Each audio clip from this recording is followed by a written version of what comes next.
Shalom, peuple de Dieu. Aujourd'hui, c'est une grâce que le Seigneur nous accorde d'être encore dans vos maisons à travers le média et les réseaux sociaux. Voilà, ça fait un bon moment que je passais en direct sur Facebook et aujourd'hui, Dieu a mis dans mon cœur un concept. Nous aurons un temps dans les enseignements, nous aurons un temps dans le partage avec des nouveaux sujets, des nouveaux thèmes, et chaque samedi, nous serons là. Nous serons là au rendez-vous pour que le peuple de Dieu soit enseigné. Je me présente, je suis le docteur Timothée Karaka. J'ai conduit le ministère MECOPAD, qui signifie Mission pour l'étude et la connaissance de la parole de Dieu. Nous avons reçu le mandat d'apporter l'évangile, d'apporter la bonne nouvelle. N'est-ce pas que la Bible déclare « Mon peuple périt parce qu'il lui manque la connaissance ». Mais quand je regarde aussi dans le livre de Jérémie, la Bible dit « Je vous prendrai un d'un clan, deux d'une famille, et je vous ramènerai à Sion, et je vous donnerai des bergers selon mon cœur. Ils vous paîtront avec intelligence et avec sagesse. » Et c'est pour cela, à travers ces nouveaux concepts, nous voulons ensemble partager, méditer sur la parole de Dieu.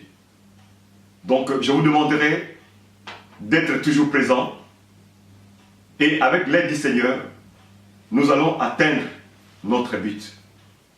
Que le Seigneur soit glorifié et c'est pour cela, pour ne pas perdre de temps, je vais prier. Éternel Dieu de gloire, Dieu de puissance, toi qui as permis ce moment, toi qui nous appelles et tu as mis en nous ces messages pour transmettre à ton peuple, nous te demandons et que toi seul tu puisses accomplir ta parole à travers ce message. Esprit de Dieu, nous t'invitons, viens et prends le contrôle de ce moment. Toi, l'enseignant par excellence, viens parler. Et laisse que moi je puisse diminuer et que toi tu puisses croître en moi. Et que tout ce qui sortait de ma bouche, cela ne vienne pas de moi, mais de toi. Laisse que ta parole soit gravée sur les tablettes de nos cœurs et que cette parole puisse apporter à nous changement et transformation dans notre vie spirituelle.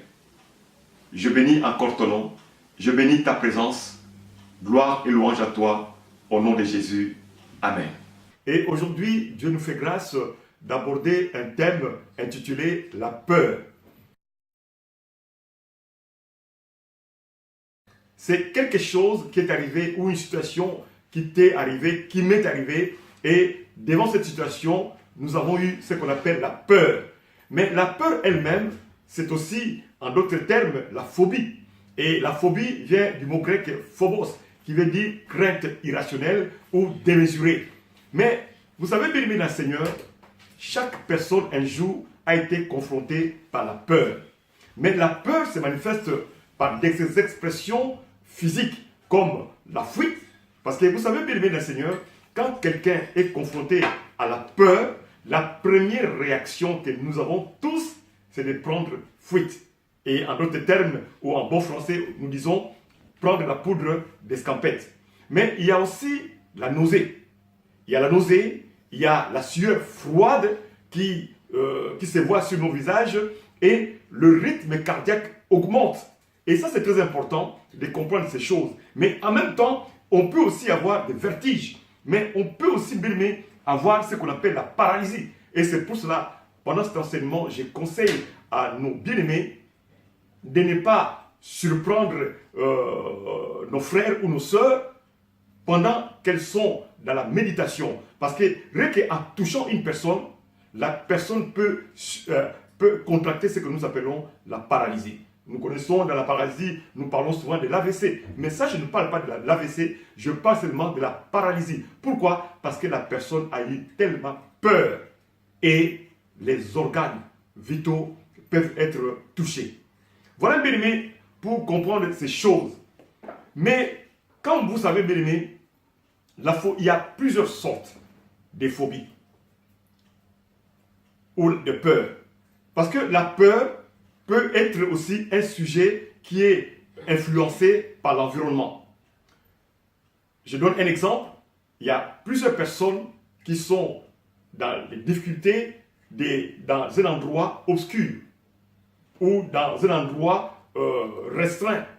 Mais il y a d'autres personnes aussi qui sont incapables de résister quand il y a la panne d'ascenseur. Et nous connaissons tous ces cas-là. Combien de fois, bien-aimés dans le Seigneur, nous trouvons des personnes qui ont peur de bêtes. Je prends l'exemple d'insectes comme le cafard, ou la fourmi, ou la guêpe. Mais vous savez, bien-aimés, pourquoi? Parce que chaque personne est confrontée à une situation différente, où il a la phobie liée à l'environnement, où il a la phobie liée, bien-aimés, aux insectes. En même temps, il y a aussi d'autres phobies liées aussi à la pensée. Vous savez, bien aimé, il y a beaucoup de personnes, même quand il a mal au ventre ou il a mal au cœur, il pense directement que voilà, dans peu de temps, il va mourir. Ça aussi, c'est la phobie. Et toutes ces choses-là, nous étant qu'enfants de Dieu, nous devons prendre conscience de cela. Mais en même temps, bien aimé de la Seigneur, je voudrais vous faire comprendre une chose. La peur,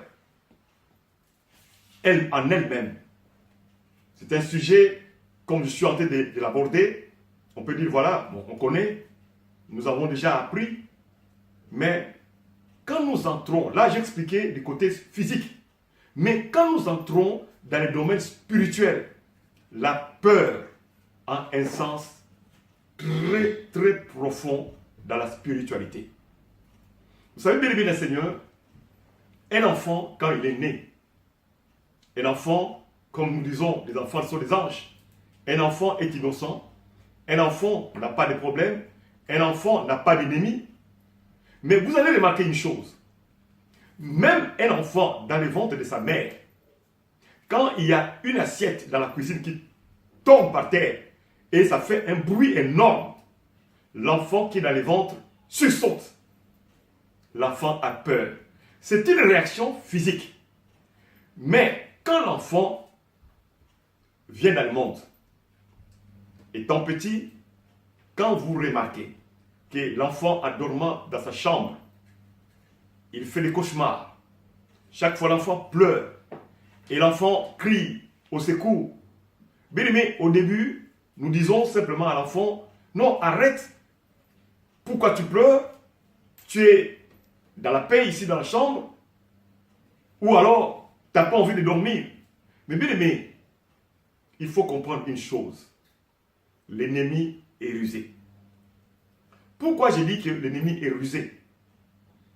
Je prends un exemple. L'enfant réclame. L'enfant insiste. Ici en Europe, nous voyons, quand un enfant est né, les parents préparent sa chambre et nous qui sommes nés en Afrique, vous voyez, vous allez remarquer, les enfants dormaient, il y a le lit à côté, le lit de bébé à côté, et dans la chambre des parents. Mais ici en Europe, c'est un peu différent. Mais je voudrais dire quelque chose. Quand vous remarquez que l'enfant en grandissant, qu'il a toujours des cauchemars, c'est un signal. C'est un signal. Et nous, étant que parents, nous devons faire attention parce que c'est un cri d'alarme. Bien aimé dans le Seigneur, dans le domaine spirituel, il faut être prudent. Dans le domaine spirituel, il faut être attentif et comprendre la profondeur des choses. L'ennemi commence toujours par effrayer. Pourquoi? Au début, l'enfant ne supporte pas de voir peut-être les démons ou les diables. Parce que, vous savez, ils ont toujours un visage qui n'est pas agréable à regarder. Et cette image-là fait peur à l'enfant. Et quand l'enfant sursaute, nous disons, c'est le cauchemar. Bien aimé, Pourquoi on dit cauchemar? On dit cauchemar parce que la vision ou l'image qui est vue n'est pas une bonne image. Alors, si l'enfant voyait les oiseaux ou l'enfant voyait un animal ou un animal simple, l'enfant n'aurait pas eu peur. Mais quand l'image frappe l'enfant a peur. Et ça commence toujours comme ça. Ils viendront toujours dans les songes. Ils viendront toujours dans les songes, dans le cauchemar. Et petit à petit, l'enfant commence à s'habituer à cette image-là. Et avec le temps, ils vont commencer à s'apparaître et réaliser leur mission. Et c'est pour cela que vous avez remarqué, dans les dessins animés, je parle des dessins animés japonais, c'est dans ce domaine-là où, en utilisant l'image, on essaye d'habituer nos enfants à voir des images, disons, des mauvaises images. Les hommes déformés. On habitue aussi nos enfants à la magie. On habitue nos enfants à comprendre que la sorcellerie, c'est rien. On montre aussi à nos enfants que dans les dessins animés, que les gens puissants, ce sont des gens qui ont une portion magique ou qui baignent dans la magie. On montre aussi la faiblesse que nous avons étant qu'humains quand nous n'avons pas pratiqué la magie.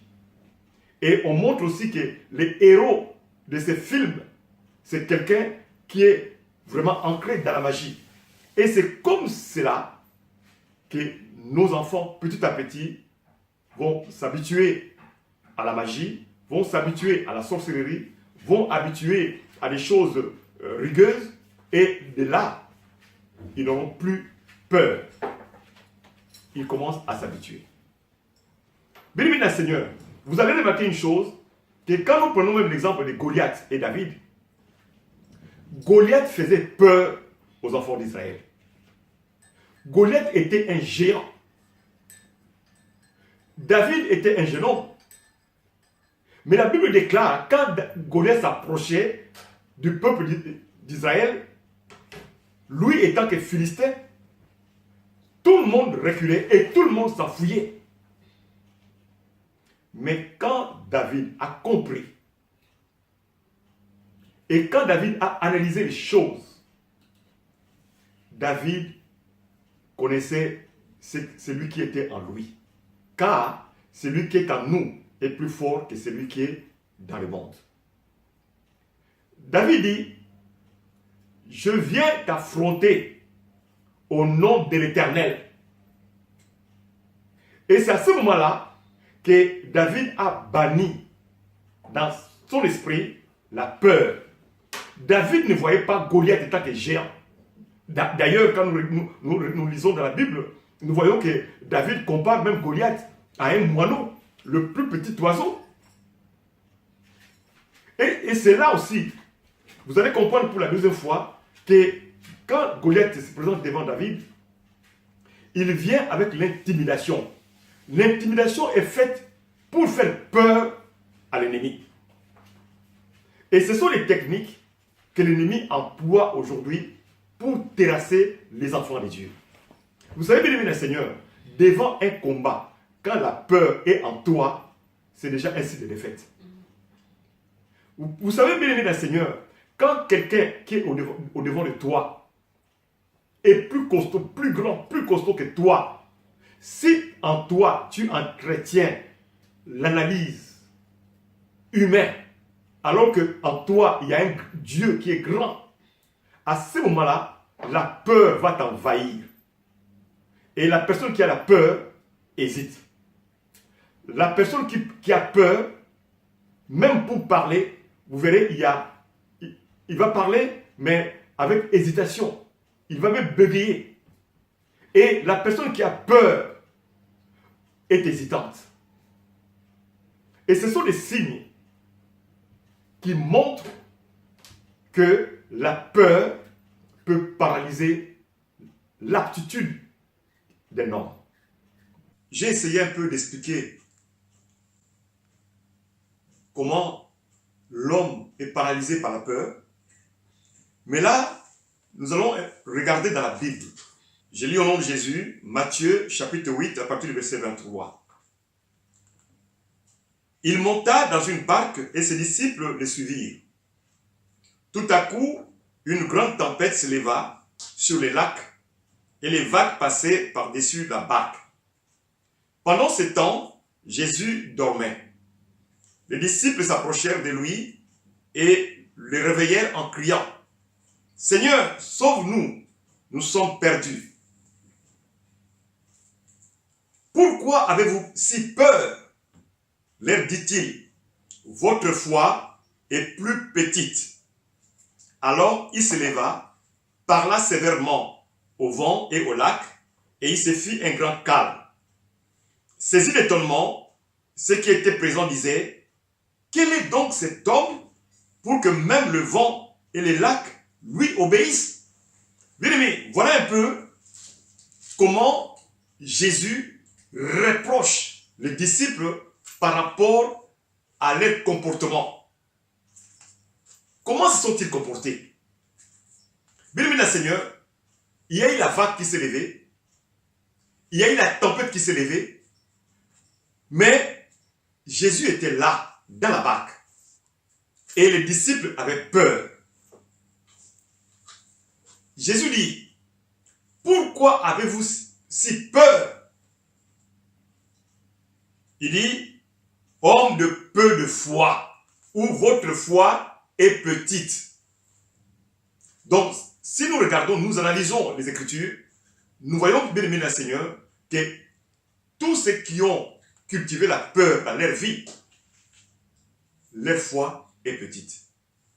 Ou alors, il manque de foi. Nous avons parlé de la peur comme un manque de foi. Nous avons pris Matthieu 8, verset 23, mais maintenant je vais lire Luc 8, le verset 24 et 25. Nous sommes dans le livre de Luc, chapitre 8, je prends à partir du verset 22. Nous lisons au nom de Jésus. Un jour, Jésus monta dans une barque avec ses disciples et il leur dit, passons de l'autre côté du lac. Ils gagnèrent le large. Pendant la traversée, Jésus s'assoupit. Soudain, un vent violent s'éleva sur le lac. L'eau envahit la barque. La situation devenait périlleuse.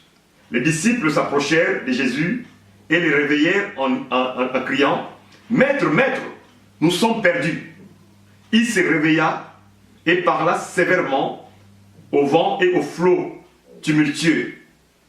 Ils s'apaisèrent et le calme se fit. Alors il dit à ses disciples, « Où est donc votre foi ?» Bien-aimés dans le Seigneur, je voudrais vous faire comprendre une chose. Nous avons regardé dans Matthieu, dans Marc et dans Luc. Jésus dit, votre foi est petite. Vous manquez de foi. Et ici, il dit, où est donc votre foi? C'est pour dire que si quelqu'un a souvent peur, cela veut dire qu'en lui, il y a manque de foi. Mais en même temps, si nous avançons, nous voyons que la peur peut être aussi un moyen pour s'éloigner de Dieu. Ou la peur peut t'amener à s'éloigner de Dieu. Je prends Genèse. Nous sommes dans le livre de Genèse, chapitre 3, à partir du verset 9. Et je lis au nom de Jésus. Mais l'Éternel Dieu appela l'homme et lui demanda, « Où es-tu » Celui-ci répondit, « J'étais entendu dans le jardin et j'ai eu peur, car je suis nu. Alors je me suis caché. » Nous voyons ici, bien aimés le Seigneur, que la peur, parce que Adam avait péché, parce que Ève avait péché, c'est la peur qui a fait que ils s'éloignent de Dieu. Ils se sont partis se cacher. La peur peut aussi venir des sujets ou des secrets cachés. Je prends Exode, chapitre 2, le verset 24. Exode, chapitre 2, le verset 24. La Bible dit ceci. Dieu entendit leurs plaintes et se souvint de son alliance avec Abraham, avec Isaac et avec Jacob. Il vit les Israélites et quelle était leur situation. Nous remarquons ici, bien aimés, si nous lisons attentivement, nous remarquons une chose dans la vie de famille. Souvent, il y a ce qu'on appelle l'inceste, il y a des secrets dans le couple, il y a tellement de secrets et Dieu intervient toujours. Nous aurons peut-être des amples informations à vous donner prochainement, mais je voudrais encore dire ceci. La peur peut amener l'homme à prendre de mauvaises décisions. Et c'est pour cela que je conseille que nous puissions éviter la peur. Nous lisons 2 Samuel, chapitre 6, le verset 1 à 15. 2 Samuel, chapitre 6, le verset 1 à 15. Nous lisons au nom de Jésus. David rassembla les 30 000 meilleurs guerriers d'Israël. Puis il s'est mis en route avec toute cette armée et partit de Bac-Juda pour en ramener le coffre de Dieu sur lequel a été invoqué l'Éternel, le Seigneur des armées célestes qui siège entre les chérubins. On chargea le coffre de Dieu sur un chariot neuf et on l'emporta de la maison d'Abinadab située sur la colline. Uza et Ayo, fils d'Abinadab, conduisaient le chariot neuf. On fit partir les chariots sur lesquels on avait posé les coffres. De la maison d'Abinadab, située sur la colline, Ayo marchait devant le coffre. David et toute la communauté d'Israël exprimaient leur joie devant l'Éternel en jouant sur toutes sortes d'instruments de bois, des cypresses, sur des lyres, des luttes, des tamourins, des sistres et des cymbales. Lorsqu'ils furent arrivés près de l'aire de Nakon, le bœuf fit un écart et Uza tendit la main et saisit le coffre de Dieu.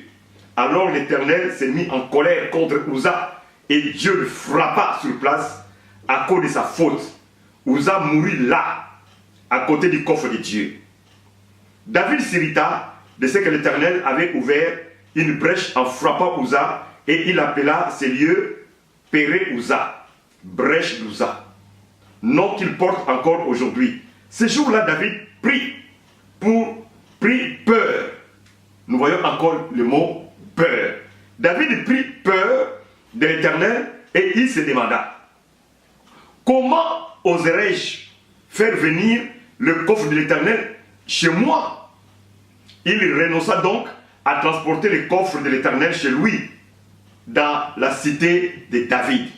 Et il le fit déposer dans la maison d'Obed-Édom, un homme originaire de Gath. Le coffre y resta 3 mois et l'Éternel bénit Obed-Édom et toute sa famille. Alléluia. Nous voyons bien aimé ici, David a pris une mauvaise décision à cause de la peur. Et voilà bien aimé, cet homme originaire de Gath appelé Obed-Édom. Le fait que l'arche entre chez lui, cet homme a été béni. Lui qui n'était pas dans le programme de Dieu. Donc, c'est pour ça que je disais que la peur peut aussi amener l'homme à prendre de mauvaises décisions. Prenons l'exemple encore de Matthieu 25, verset 25. Nous lisons au nom de Jésus, Matthieu 25,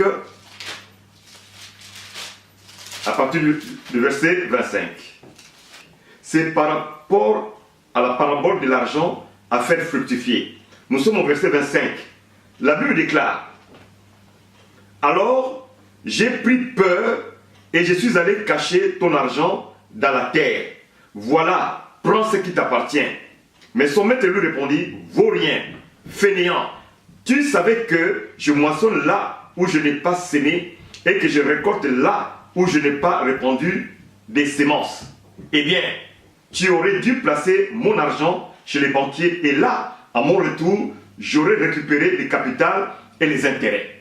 Nous voyons bien aimé, à cause de la peur, cet homme à qui son patron lui a donné un talent, lui il est parti caché parce qu'il a eu peur de son patron. Bien aimé dans le Seigneur, la peur peut t'amener à prendre de mauvaises décisions. Et c'est pour cela, quand il y a quelque chose, une situation qui t'arrive, la première chose c'est rester calme, réfléchir, penser et agir. Mais il y a aussi autre chose. On peut aussi avoir peur. Oui, aucune personne ne peut dire que moi je n'ai jamais eu peur. Oui, on peut aussi avoir peur, mais la peur aussi peut être aussi dans le cadre de respect. Nous lisons dans le livre de Job 32, le verset 6. Moi je suis jeune, vous êtes âgés. C'est pourquoi j'ai eu peur. Oui, j'ai craint de vous exposer ce que je sais. Et là nous voyons bien aimé comment se comporte Éliou qui revendique les droits de la parole. Il a eu peur, pas par habitude, mais il a eu peur par respect. Amen. Mais la peur aussi a plusieurs façons. Oui, nous devons aussi avoir peur des serviteurs de Dieu. Mais la peur peut amener aussi à la mort. Et c'est là où peut-être je peux vous raconter une histoire qui nous est arrivée au Cameroun. J'ai vu une fois une femme qui était endettée et cette femme est restée avec cette dette-là pendant des années. Et un jour, la dame qui était sa voisine, qui réclamait son argent, est partie à la police pour porter plainte. Bien aimé dans le Seigneur, quand les policiers sont arrivés devant la parcelle, ils sont entrés, ils ont frappé à la porte. Quand cette femme a ouvert simplement la porte, pourtant elle était au courant qu'on avait porté plainte contre elle, mais juste le temps de voir les policiers devant sa porte, elle a piqué une crise et elle est décédée. La peur. La peur a un impact puissant dans la vie d'une personne, spirituellement tant que physiquement. Parce que vous savez, dans la peur, il se passe un phénomène que beaucoup de personnes ignorent. Quand quelqu'un a peur, il sursaute, il y a séparation entre l'esprit et le corps. Ça veut dire quoi? Vous savez, bien aimé, le diable est rusé. Le malin est tellement rusé. Et c'est pour cela que le diable utilise la peur pour se mettre entre le corps et l'esprit. Parce que quand quelqu'un a peur, l'esprit se détache. Et c'est pour ça que vous avez remarqué, quand quelqu'un a peur, il a des vertiges. Et des fois, pendant quelques secondes, il est comme évanoui. Il est étourdi et il n'arrive même pas à saisir la situation dans laquelle elle se retrouve. Alors, nous devons faire attention à cela. Vous voyez souvent, quand nous découvrons dans les journaux, dans nos familles, les gens qui décèdent dans les chambres, il y a une chose que vous devez remarquer. ces gens meurent souvent la bouche ouverte. Ou alors les yeux grandement ouverts. Pourquoi? Parce que la personne qui est décédée a vu celui qui lui a fait du mal. Il a eu peur. Mais peut-être il ne croyait pas que cette personne pouvait lui faire du mal. C'est cette peur-là. Et cette sensation-là, c'est ça qui reste. Et on retrouve la personne dans cette position-là. Et aussi, la personne a peur quand il voit quelqu'un lui apparaître avec peut-être une arme ou un instrument pour lui faire du mal. Au début, il est étonné. Mais après, il a peur. Et c'est pour cela qu'il reste les yeux ouverts. Et quand on les retrouve, on retrouve les cadavres. Et souvent, le cadavre a toujours les yeux grandement ouverts. Ce sont des signes. Ce sont des choses que nous devons parler aux enfants de Dieu pour que nous puissions comprendre. C'est très important de bénir le Seigneur. La peur est l'instrument utilisé par le diable. La peur est l'instrument utilisé par l'ennemi pour nous déstabiliser. Et c'est pour ça que vous remarquerez souvent, même quand Jésus était devant quelqu'un qui était malade ou quelqu'un qui avait une situation difficile, la première phrase, ne crains pas ou ne crains rien. Parce que quand on parle de crainte, crainte veut dire de la peur. Jésus dit, ne crains rien, donc n'ayez pas peur. Et je voulais parler de quelque chose. Et là, nous sommes dans le livre de Jérémie, des Juges plutôt, chapitre 7, à partir du verset 1 jusqu'à 8. Je lis au nom de Jésus. Le titre c'est Gédéon et les 300 soldats. Le lendemain matin, Yérubal, c'est-à-dire Gédéon, parce que Gédéon, il s'appelait aussi Yérubal, s'est mis en route avec toutes ses troupes et ils établirent leur camp près de In-Harod. L'armée des Madianites était campée plus au nord dans la vallée qui s'étend au pied de la colline de Morée. L'Éternel dit à Gédéon, ton armée est trop nombreuse pour que je te donne la victoire sur les Madianites. Sinon, les Israélites s'en vanteraient à mes dépens en pensant que c'est par leurs propres forces qu'ils se sont délivrés. Fais donc la proclamation suivante à ces troupes. Qui d'entre vous a peur au point de trembler, qu'il s'éloigne du mont Galade et rentre chez lui? Bien, Seigneur, nous voyons que Dieu lui-même utilise par rapport aux lois de guerre. Dieu introduit un thème ou un sujet ou quelque chose d'important. La peur. Un soldat qui va en guerre, si la peur est en lui, ce n'est pas un bon soldat. Et c'est pour cela, Dieu dit à Gédéon, oui, rassemble la troupe, proclame à tes troupes ce que je vais te dire. Qui d'entre vous a peur au point de trembler, qu'il s'éloigne des monts Galade et rentre chez lui? Écoutez, béni Seigneur, 22 000 hommes de son armée s'en allèrent et il en resta 10 000. On parle de la peur. Pourquoi Dieu ne veut pas que ceux qui ont peur aillent à la guerre? Nous allons découvrir cela. Je dis bien 22 000 hommes de son armée s'en allèrent et il en resta 10 000. Mais l'Éternel dit à Gédéon, les troupes sont encore trop nombreuses. Fais-les descendre au bord du torrent et là, je le trierai pour toi. Ceux que je désignerai pour t'accompagner iront avec toi. Mais ceux dont je te dirai qui ne doivent pas t'accompagner n'iront pas avec toi. Nous avons parlé des Juges, chapitre 7, de 1 à 8. Et nous avons vu que Dieu insiste sur la peur. Mais allons un peu voir dans le livre de Deutéronome, chapitre 20, à partir du verset 1 jusqu'à 8. Je lis au nom de Jésus. Les titres, c'est « Les lois sur la guerre ». C'est Dieu qui parle.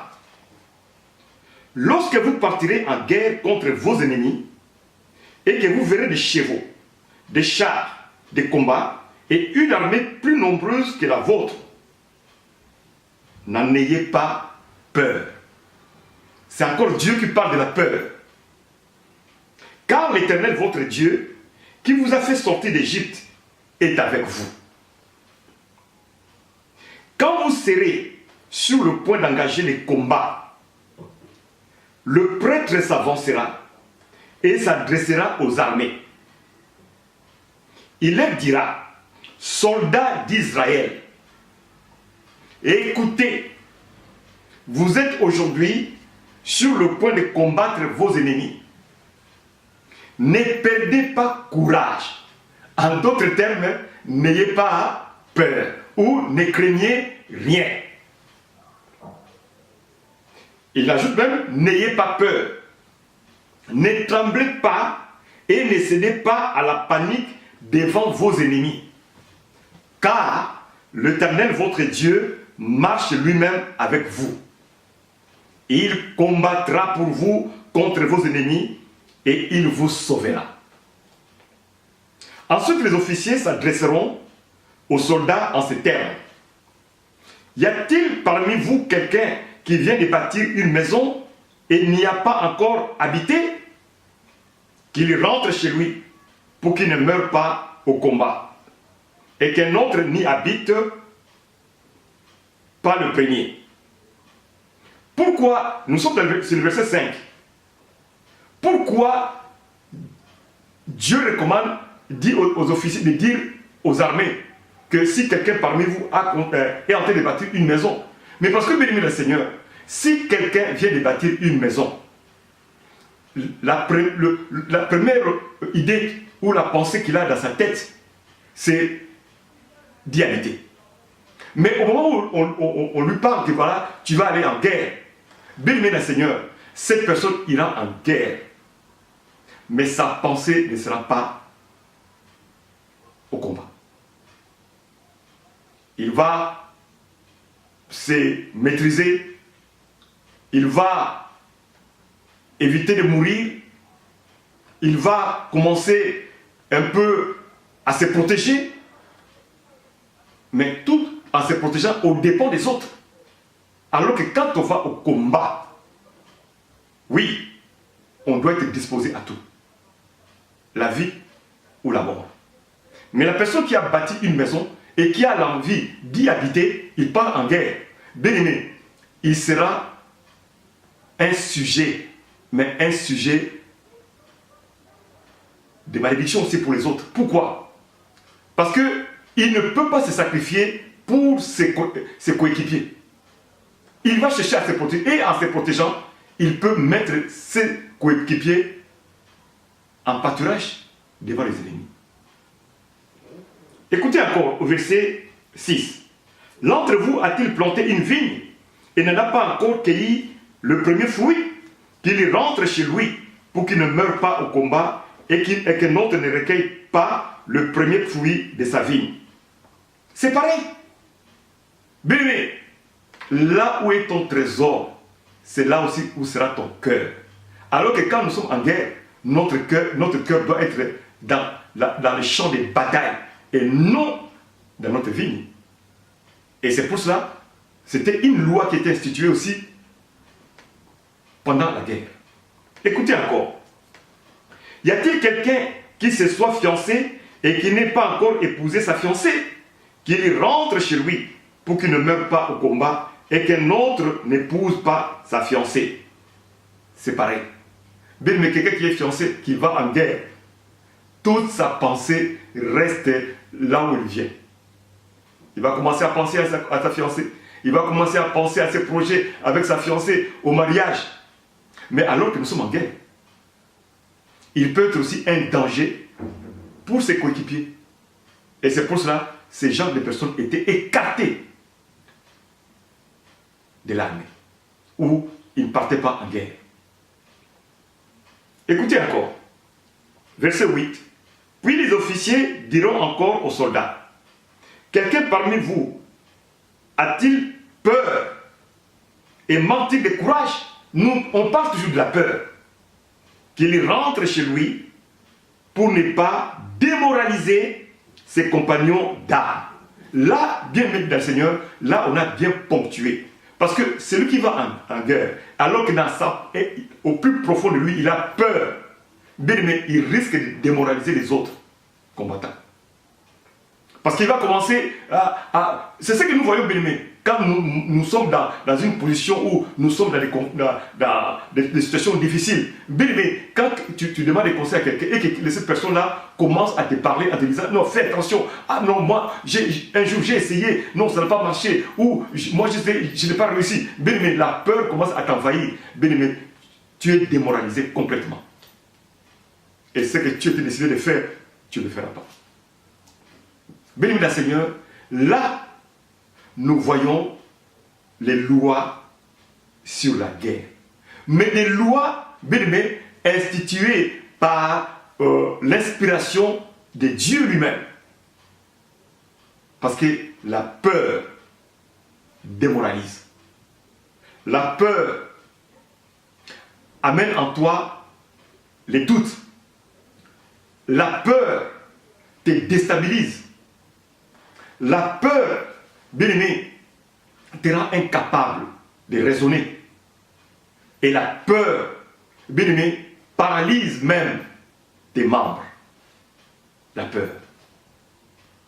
Je crois qu'il est très important que nous, enfants de Dieu, nous, en nous, la Bible déclare que celui qui est en nous est plus fort que celui qui est dans le monde.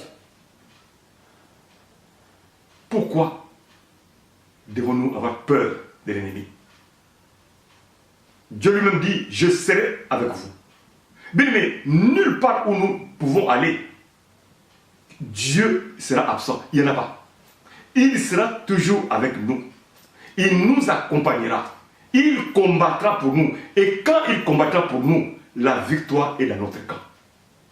Je me souviens encore quand Jésus était devant les fous de Gadara.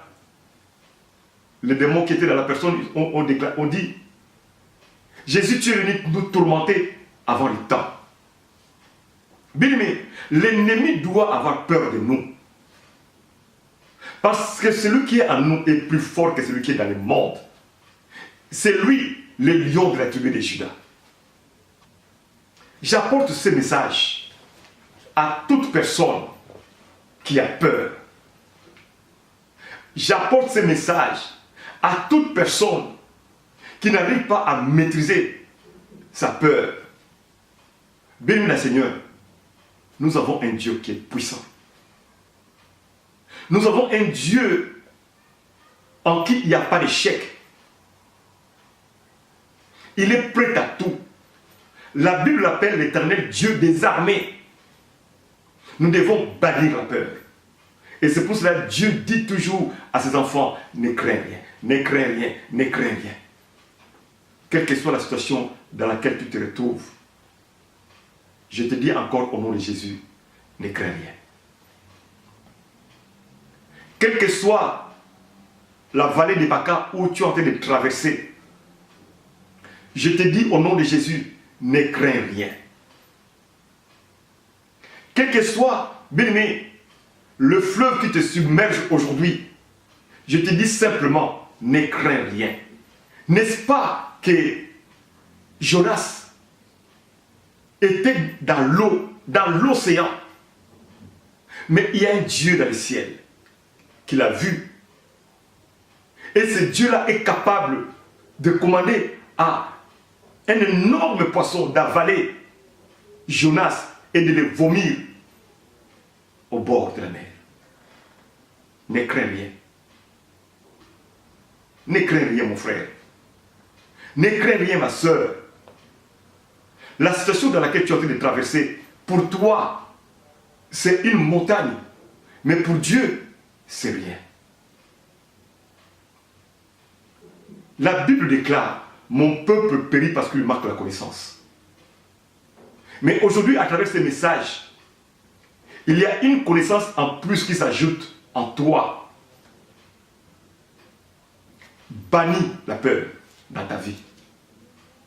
Combat les bons combats. Parce que Jésus nous a laissé le Saint-Esprit. C'est lui l'Esprit de vérité.